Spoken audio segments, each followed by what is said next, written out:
আমি কোনোদিন কারো প্রিয় হয়ে উঠতে পারিনি কারো কাছের মানুষ হয়ে উঠতেও। জীবনে কখনো কখনো কারো প্রয়োজন হয়েছে, কিংবা কারো সময়, কারো মন খারাপের দিনের সঙ্গী হয়েছে, কিংবা কারো অট্ট হাসির কারণ।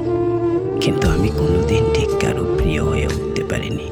ফোনের ওপাশে কারো একাকিত্ব দূর করতে ঘন্টার পর ঘন্টা ফোনটাকে কানের কাছে লেপ্টে রেখেছি, অথচ এদিকে আমার ঘরের দেয়াল জুড়ে থই থই করছে আমার একাকিত্ব। পার্কে বা নির্জন জায়গায় বসে কারো বোতলে তুলে রাখা কষ্টের ভাগ নিয়েছি।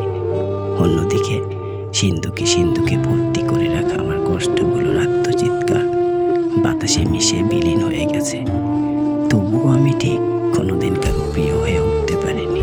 কাছের মানুষ ভেবে অন্যদের সাধারণ দিনগুলোকে বিশেষ করে তুলেছি, অথচ আমার নামমাত্র বিশেষ দিনগুলো 8-10টা সাধারণ দিনের মতোই সবার আবডালে ঠেকে গেছে। অন্যকে খুশি দেখার জন্য ঘুমকে ছুটি দিয়েছি।